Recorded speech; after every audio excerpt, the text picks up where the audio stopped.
Hello students. देखो, concept of physics के questions का तो प्रैक्टिस कराता ही हूँ, लेकिन अब स्टार्ट कर दिए हैं। टॉप मोस्ट बुक है फिजिक्स का, नीट एंड जेई के लिए। अब इससे टॉपर तो नहीं हो सकता है। देखो, हेलिडे एंड रेसनी की बुक है, इंटरनेशनल राइटर की बुक है। तो देखो, चैप्टर है इलेक्ट्रिक फील्ड। क्वेश्चन समझो। क्वेश्चन नंबर है 25। Figure shows three circular arcs centered on the origin of a coordinate system.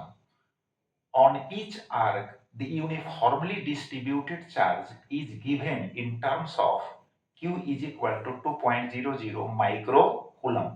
The radii are given in terms of R is equal to 10.0 centimeter. What are they? A में क्या कहता है? Magnitude and direction. अब देखो, magnitude कहता है और उसके बाद कहता है बी में यहां होना चाहिए। मैग्नीट्यूड हो गया एंड बी में होगा direction relative to the positive x direction of the net electric field at the origin due to the arcs. देखो, बी में डायरेक्शन, ए में मैग्नीट्यूड। बात समझ गए? चलो अब यहाँ पहले समझते हैं फिगर में। तो फिगर को समझो अच्छी तरह से। फिगर दिया हुआ है, यहाँ पर देखो कोऑर्डिनेट सिस्टम, यहाँ x हो गया, ये हो गया x डैश हो गया, ये y हो गया। क्लियर? ओरिजिन हो गया। देख रहे हैं कोऑर्डिनेट सिस्टम। अब इसमें एक आर्क यहाँ देखो जिसका रेडियस जो है कैपिटल आर है। फर्स्ट जो आर्क है जिसका रेडियस जो है कैपिटल आर है, और इस आर्क पर प्लस क्यू चार्ज जो है यूनिफॉर्मली डिस्ट्रीब्यूटेड है। क्लियर? यूनिफॉर्मली डिस्ट्रीब्यूटेड है। अब यहाँ linear density of charge lambda का वैल्यू नहीं दिया हुआ है, टोटल चार्ज ही दिया हुआ है। बात समझ में आ रही है? अब देखो, अब उसके बाद देखो, दूसरा जो आर्क है उसका रेडियस जो है 2r है, और उस पर जो है -4q जो है चार्ज यूनिफॉर्मली डिस्ट्रीब्यूटेड है। क्लियर हो गया? और तीसरा जो आर्क है उसका रेडियस है 3r, और उस पर जो है +9q जो चार्ज है वह यूनिफॉर्मली डिस्ट्रीब्यूटेड है। और तीनों आर्क्स का सेंटर जो है ओरिजिन ही है, लिखा हुआ है ना? वहां लिखा हुआ है three circular arcs centred on the origin. Clear है? अब तीनों के कारण जो है नेट इलेक्ट्रिक फील्ड ओरिजिन पर, इसका मतलब हुआ कि सेंटर पर फाइंड आउट करना है। तो उसका मैग्नीट्यूड प्लस डायरेक्शन दोनों फाइंड आउट करना है। तो देखो, ये तो टॉप मोस्ट बुक है ही। तो किसी भी टॉप मोस्ट बुक में अगर आर्क से रिलेटेड, यानी चार्ज्ड आर्क से रिलेटेड अगर इलेक्ट्रिक फील्ड फाइंड आउट करने के लिए देता है तो उसका मैं टॉपिक पढ़ा दिया हूं। और टॉपिक का लास्ट जो कंक्लूजन है, समझ गए, उसी का हम यूज करेंगे। अगर आपको याद होगा तो यह क्वेश्चन जो है चुटकी में बन जाएगा। कैसे? तो देखो, कोई भी आर्क होगा जो चार्ज्ड होगा, बात समझ गए ना? कोई भी आर्क होगा जो चार्ज्ड होगा, तो उसके लिए इलेक्ट्रिक फील्ड का जो फॉर्मूला है याद रखिएगा, E इज इक्वल टू, देखो E is equal to 2k lambda, अब बाई होगा यहाँ R साइन अल्फा बाई 2। अब इसको अगर याद रखते हैं तो चार्ज जो आर्क है ना, उसके कारण जो इलेक्ट्रिक फील्ड फाइंड आउट करने के लिए कहेगा तो इजीली सॉल्व हो जाएगा। अगर इसको याद रखते हैं, हम पढ़ा चुके हैं, वीडियो में है। अब देखो, अब यहां पर k का वैल्यू क्या होगा? तो k is equal to 1/4 pi epsilon naught है। ठीक है? r है, अब r डिस्टेंस है, यानी रेडियस कहो। यहाँ r क्या है? रेडियस है। तो अब यहां पर हम चेंज करेंगे। तो देखो, पहले हम समझ लेते हैं अल्फा का वैल्यू। तो अल्फा इज इक्वल टू कितना होगा? देखो, अल्फा इज इक्वल टू होगा यहाँ पर 90 डिग्री सब आर्क के द्वारा, किसी भी आर्क के द्वारा यहाँ पर एंगल कितना सबटेंड हो रहा है? 90 डिग्री। तो अल्फा इज इक्वल टू हो जाएगा 90 डिग्री।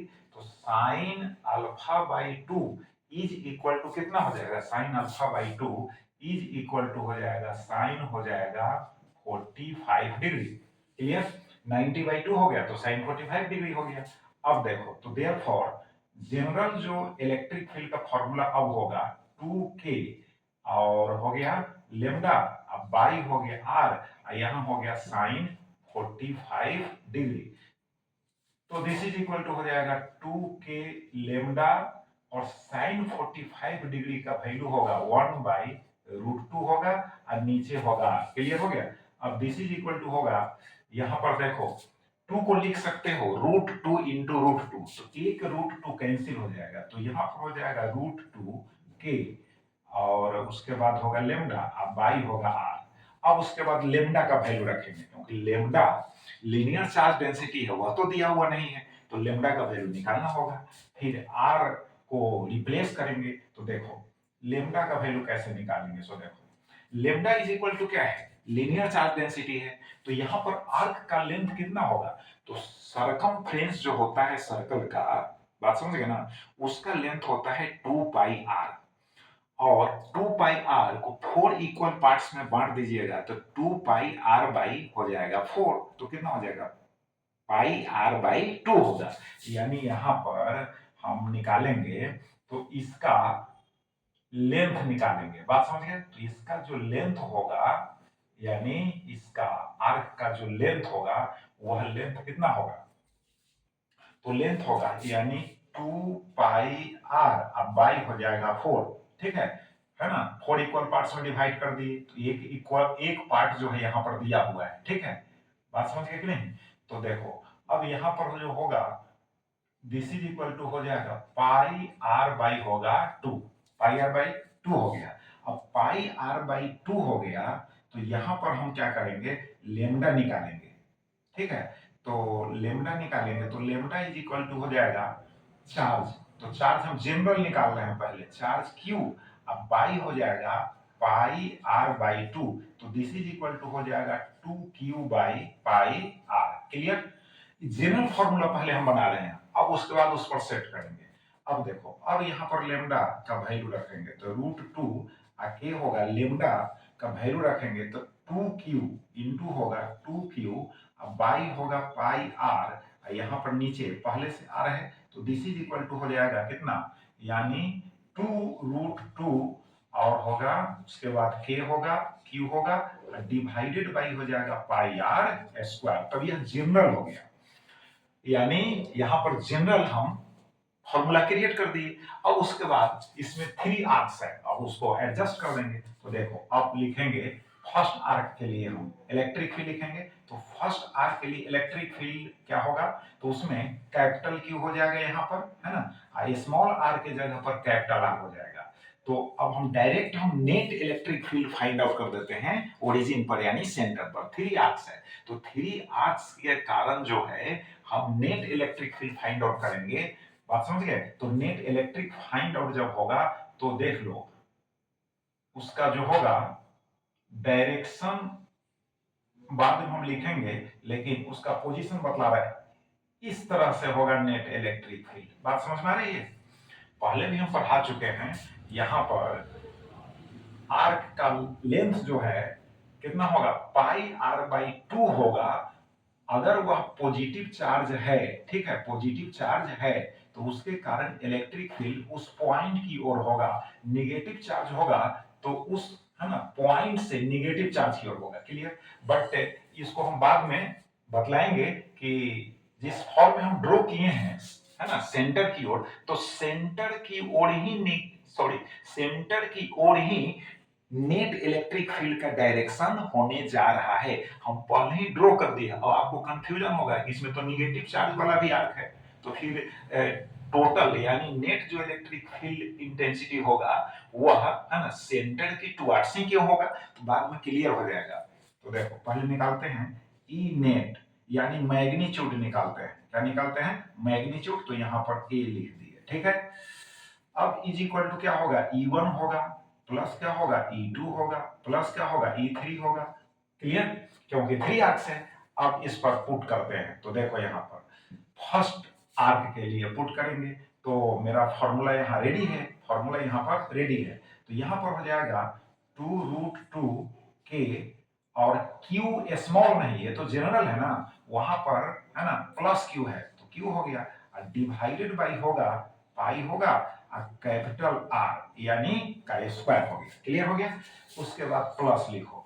अब उसके बाद नेक्स्ट जो है आर्क है उसका रेडियस है 2r, चार्ज क्या है उस पर, निगेटिव चार्ज है तो निगेटिव है तो हम पहले ही यहाँ माइनस पुट कर दिए क्योंकि प्लस माइनस तो फिर माइनस ही होगा, चार्ज निगेटिव है तो प्लस माइनस माइनस होगा, तो यहाँ पर लिख देंगे 2√2 और उसके बाद k होगा इंटू हो जाएगा 4q डिवाइडेड बाई हो जाएगा पाई और वहां रेडियस है 2r तो 2r का स्क्वायर हो गया। क्लियर।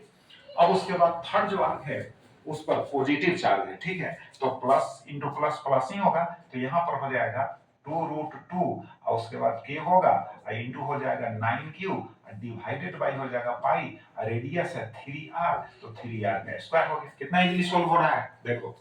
अब इसके बाद क्या होगा, यहां पर इसको सोल्व करते हैं 2√2 के क्यू अपॉन क्या होगा पाई आर स्क्वायर होगा और यहां पर क्या होगा देखो, यहां पर होगा 2 टू जा 4 हो जाएगा, 2 टू जा कितना होगा 4 होगा और 2 टू जा 4 होगा तो यहां पर हो जाएगा 2 टू जा 4, यहाँ 4 4 कैंसिल हो जाएगा। देखिए 2 टू जा 4 होगा यानी 2 दूना 4 हो जाएगा तो यहाँ 4 4 क्या होगा कैंसिल हो जाएगा, जब 4 4 कैंसिल हो जाएगा तो फिर माइनस 2√2 के क्यू अपॉन क्या होगा पाई आर स्क्वायर ही होगा।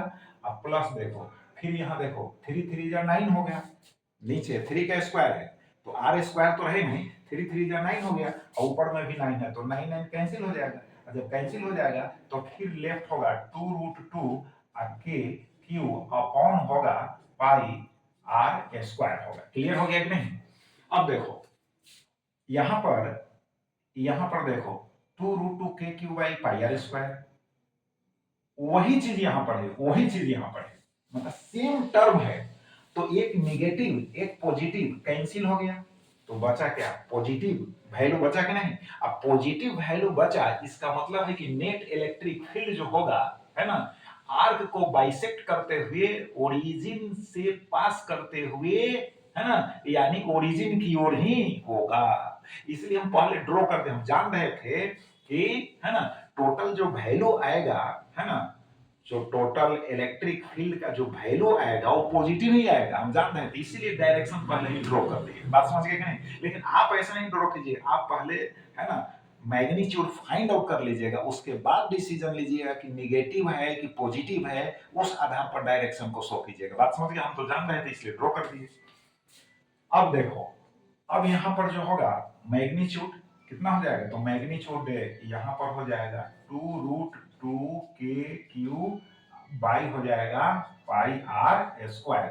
अब यहाँ पर डायरेक्शन हम पुट कर देते हैं, डायरेक्शन यहाँ देखो कहता है यहाँ पर क्वेश्चन में बी में कि डायरेक्शन विद इन ब्रैकेट्स क्या लिखा है रिलेटिव टू दी पॉजिटिव है ना positive x direction of the net electric field at the origin due to the arcs। देखो पॉजिटिव एक्स एक्सिस तो एक्स एक्सिस का यह पॉजिटिव पार्ट है तो इसके रिलेटिव में डायरेक्शन कर रहा है तो इसके रिलेटिव में डायरेक्शन जो होगा कितना होगा -45 डिग्री होगा। क्लियर है।